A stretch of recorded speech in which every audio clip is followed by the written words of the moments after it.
শ্রীকৃষ্ণ। রাধে রাধে। নমস্কার বন্ধুরা, চৈত্র মাসে অবশ্যই খাবেন এই তিনটি খাবার। বন্ধুরা, চৈত্র মাসটি হলো বছরের শেষ মাস, যা বসন্ত ঋতুর আগমন এবং নবরাত্রির সূচনা। এই চৈত্র মাসে প্রকৃতিতে উষ্ণতা বেড়ে যায়, বিভিন্ন রকমের ফুল ফোটে এবং চৈত্র সংক্রান্তি বা চৈত্র নবরাত্রির মতো উৎসব পালন করা হয়। আর এবছর চৈত্র মাসটি শুরু হয়েছে 15ই মার্চ শনিবার, আর এই চৈত্র মাস শেষ হবে 13ই এপ্রিল 2025 রবিবার দিন। আর এই চৈত্র মাসটি শেষ হওয়ার পর শুরু হবে পয়লা বৈশাখ মাস। বন্ধুরা, বাংলা বছরে এই চৈত্র মাসটি হলো শেষ মাস, আর এই চৈত্র মাসের শেষ দিন চৈত্র সংক্রান্তি পালন করা হয়। আর বৈশাখ মাসের প্রথম দিন থেকে নতুন বাংলা বছরের শুরু হয়। তাই এই চৈত্র মাস চলাকালীন আপনারা অবশ্যই চেষ্টা করবেন এই খাবারগুলি গ্রহণ করবার। আর এই চৈত্র মাসে এমন কিছু নিয়মবিধি রয়েছে, এমন কিছু কাজ রয়েছে যেগুলি করলে আপনারা অবশ্যই জীবনে উপকার পাবেন। তাই এগুলি আপনারা মেনে চলার চেষ্টা করবেন। এতে আপনি ও আপনার পরিবারের সকলে সুস্থ থাকবেন, ভালো থাকবেন, শান্তিতে থাকবেন। পরিবারে আর্থিক সংকট, অশান্তি, কলহ এগুলি কিন্তু থাকবে না। চৈত্র মাসটি যেহেতু বছরের শেষ মাস, তাই এই মাসের অনেক বেশি গুরুত্ব ও মাহাত্ম্য রয়েছে। হিন্দু ক্যালেন্ডার অনুসারে চৈত্র মাস হলো বছরের শেষ মাস।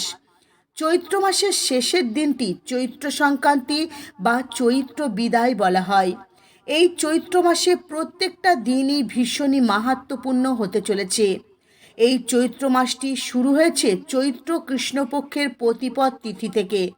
এই মাসে বিভিন্ন উৎসব পালন করা হয়ে থাকে, যেমন পাপমোচনী একাদশী, রামনবমী, চৈত্র নবরাত্রি, হনুমান জয়ন্তী ইত্যাদি। ধর্মীয় বিশ্বাস অনুসারে স্বয়ং ব্রহ্মদেব এই মাসেই ব্রহ্মাণ্ডের সৃষ্টি করেছিলেন। আর এই চৈত্র মাস বসন্ত ঋতুর সূচনা করে, নতুন প্রাণের সঞ্চার ঘটায়। বন্ধুরা, এই চৈত্র মাসে মা দুর্গার আরাধনা করা হয়, যাকে চৈত্র নবরাত্রি বলা হয়। তাই এই চৈত্র মাসটি ধর্মীয় ও সামাজিক দিক থেকে বিশেষ গুরুত্বপূর্ণ। তাই বন্ধুরা, যদি আপনারা চৈত্র মাসে এই খাবারগুলি গ্রহণ করতে পারেন, তো আপনাদের পরিবারের সুখ, শান্তি, সমৃদ্ধি সর্বদাই পরিপূর্ণ থাকবে।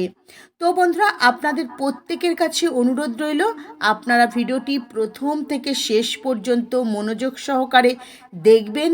ভিডিওটি ভালো লাগলে একটি লাইক করবেন, আর কমেন্টে মনে ভক্তি ও ভালোবাসা রেখে জয় শ্রীকৃষ্ণ রাধে রাধে লিখতে কখনোই ভুলবেন না। বন্ধুরা, নারদ পুরাণে বলা হয়েছে চৈত্র মাসের শুক্লাপক্ষের প্রথম দিনে সূর্য উদয়ের সময় স্বয়ং ব্রহ্মদেব সমস্ত ব্রহ্মাণ্ডের সৃষ্টি করেছিলেন। এই চৈত্র নবরাত্রি পালন করা হয় এই চৈত্র মাসে, যেখানে মা দুর্গার বিশেষভাবে পূজা আরাধনা করা হয়, ঘট স্থাপন করা হয়, ব্রত রাখা হয় ও বিভিন্ন নিয়মবিধি পালন করা হয়। পুরাণ মতে এই চৈত্র মাসে ভগবান রামের রাজ্য অভিষেক হয়েছিল। এছাড়াও এই চৈত্র মাসে দান, ধ্যান ও ধর্ম করলে অনেক বেশি পুণ্যফল লাভ করা যায়। ধর্মীয় বিশ্বাস অনুসারে চৈত্র মাসে সূর্য দেবতার পূজা করলে ঝামেলা থেকে মুক্তি পাওয়া যায়, সমস্ত অশান্তি জীবন থেকে দূর হয়। চৈত্র মাসে অবশ্যই আপনারা ভগবান শ্রী বিষ্ণুর পূজা করবেন, অনেক বেশি জীবনে উপকার পাবেন। আবার অপরদিকে এই চৈত্র মাসে অশ্বত্থ গাছের পূজা করা অত্যন্ত শুভ বলে মনে করা হয়েছে। অশ্বত্থ গাছের পূজা করবার সময় যদি অশ্বত্থ গাছের 7 বার প্রদক্ষিণ করতে পারেন, অশ্বত্থ গাছের গোড়ায় লাল রং দিতে পারেন, তাহলে আপনার জীবনে কখনো অর্থের অভাব হবে না, সুখ, শান্তি, সমৃদ্ধি সর্বদাই পরিপূর্ণ হয়ে থাকবে। আর এই চৈত্র মাসের প্রত্যেক বৃহস্পতিবার আপনারা কলা গাছের পূজা করবেন। এই কলা গাছ হলো স্বয়ং ভগবান শ্রী বিষ্ণুর প্রতিরূপ। আর কলা গাছের পূজা করবার সময় 108 বার এই মন্ত্র জপ করবেন।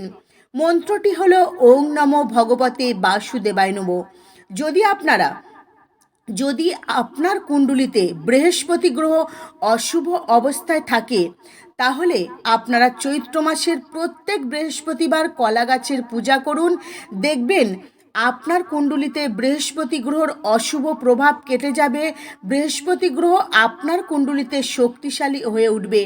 এর ফলে আপনার জীবনে মান সম্মান যশ খ্যাতি বাড়বে। এই চৈত্র মাসে অবশ্যই আপনারা নিষ্ঠা ভক্তি সহকারে উপবাস রেখে সূর্য দেবতার পূজা করবেন। সূর্য পুজো করলে যদি আপনার শরীরে কোনো রোগ ব্যাধি থাকে, তাহলে ভগবান সূর্যের কৃপায় সেই রোগ ব্যাধি থেকে খুব তাড়াতাড়ি মুক্তি পেয়ে যাবেন। জ্যোতিষশাস্ত্র অনুসারে চৈত্র মাসে দান করা অত্যন্ত শুভ বলা হয়েছে। তাই আপনারা আপনাদের স্বার্থ সামর্থ্য মতো অন্ন বস্ত্র অর্থ দান করবেন। আপনি চৈত্র মাসে একটি পরিষ্কার শুদ্ধ লাল কাপড় নেবেন। সেই লাল কাপড়ের মধ্যে 5টি লাল ফুল রাখবেন, 5টি ফল রাখবেন। তারপর সেই কাপড়টি ভালো করে পুঁটুলি বেঁধে নেবেন আর যে কোনো ব্রাহ্মণকে সেই পুঁটুলিটি দান করে দেবেন। এতে আপনার ঘরে সুখ শান্তি সমৃদ্ধি বজায় থাকবে। পরিবারের সকলের সঙ্গে আপনার সম্পর্ক খুব ভালো থাকবে। চৈত্র মাস অত্যন্ত শুভ মাস। এই মাসে আপনাদের বাড়িতে আসা কোনো পশু পাখি বা গরুকে একদমই তাড়াবেন না। তাদেরকে খাওয়াবেন, জল খাওয়াবেন। কখনো কিন্তু পশু পাখি গরুকে অবহেলা করবেন না। যদি তাদের খাওয়াতে পারেন, জল খাওয়াতে পারেন, তাহলে কিন্তু মাতা লক্ষ্মী দেবী অত্যন্ত প্রসন্ন হয়ে যাবেন এবং মাতা লক্ষ্মী দেবীর কৃপা ও আশীর্বাদ সর্বদাই আপনাদের ওপর থাকবে। এই চৈত্র মাসে মা দুর্গার পূজা করবার সাথে সাথে ভগবান শ্রীবিষ্ণুর পূজা অবশ্যই করবেন। ভগবান শ্রীবিষ্ণুর পূজা করলে মাতা লক্ষ্মী দেবী আশীর্বাদ লাভ করতে পারবেন। মনে রাখবেন, যেখানে ভগবান শ্রীবিষ্ণু থাকবেন সেখানে মাতা লক্ষ্মী দেবী ছুটতে চলে আসবেন। তাই ভগবান শ্রীবিষ্ণুর যদি পূজা করতে পারেন, ভগবান শ্রীবিষ্ণুকে যদি আপনারা প্রসন্ন করতে পারেন, তো মা লক্ষ্মী দেবীও কিন্তু আপনাদের ওপর প্রসন্ন হয়ে যাবেন, আপনাদের আশীর্বাদ প্রদান করবেন এবং মা লক্ষ্মীর আশীর্বাদে আপনাদের গৃহে কখনো অন্ন বস্ত্রের অভাব হবে না। বন্ধুরা, চৈত্র মাসে প্রত্যেক দিন আপনারা সকাল সকাল ঘুম থেকে উঠবেন, সূর্য প্রণাম করবেন, আপনাদের হাতের তালুর দর্শন করবেন, ইষ্ট দেবদেবীর নাম স্মরণ করবেন, ভগবানের নাম জপ করবেন। এইভাবে কিন্তু দিন শুরু করবেন। আর সকালে ঘুম থেকে উঠে যোগব্যায়াম করবেন। এতে আপনার আত্মবিশ্বাস বাড়বে। আপনার মনে যদি কোনো ভয় থাকে, সেই ভয়ও কেটে যাবে। বন্ধুরা, চৈত্র মাসে আপনারা যদি এই নিয়মবিধিগুলি মেনে চলতে পারেন, তো আর্থিক দিক থেকে আপনারা সর্বদাই এগিয়ে থাকবেন। কোনো কাজে আপনারা পিছিয়ে থাকবেন না।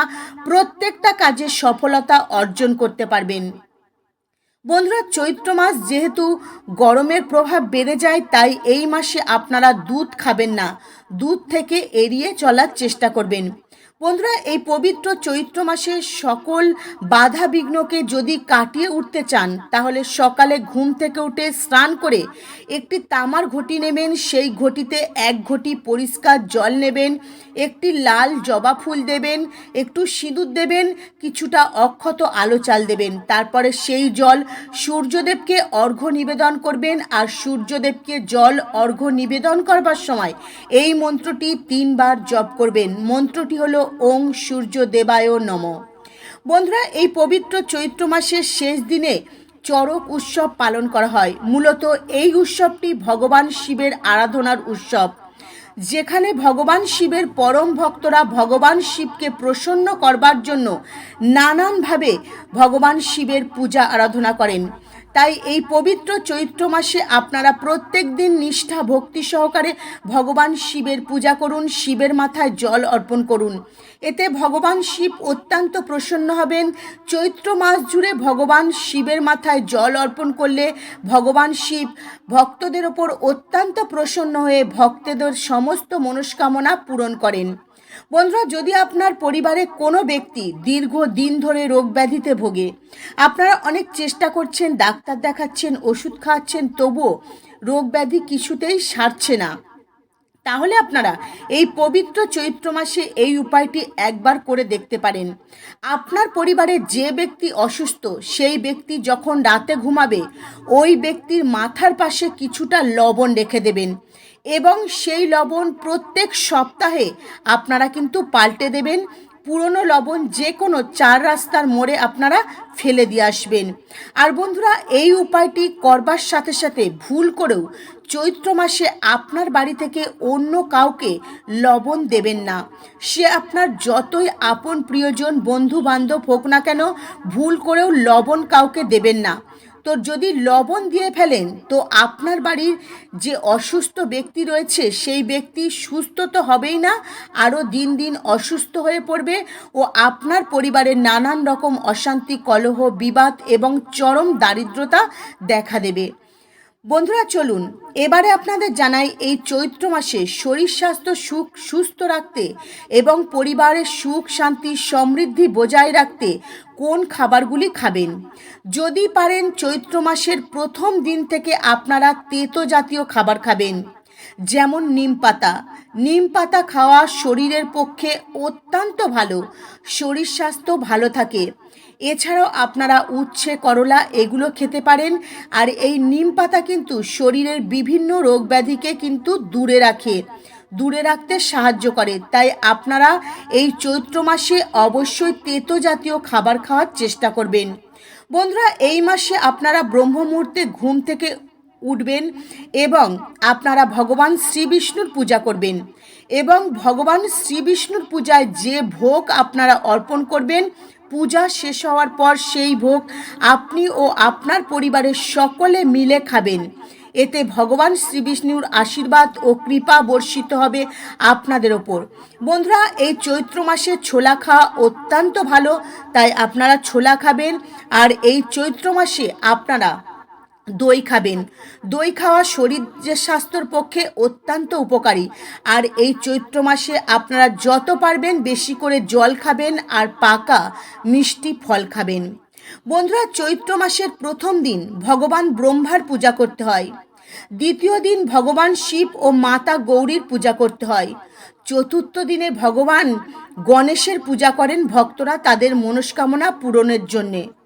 হ্যাঁ বন্ধুরা, আর পঞ্চম দিনে ভক্তরা নাগ দেবতার পুজো করেন, ষষ্ঠ দিনে ভক্তরা পূজা করেন শুভমের পূজা করেন, সপ্তম দিনে ভক্তরা সূর্য দেবতার পূজা করেন এবং নবম দিনে দেবী দুর্গার পুজো করেন এবং পঞ্চদশ অর্থাৎ শেষ দিনে ভক্তরা সকল দেবদেবীর একসঙ্গে পূজা করেন।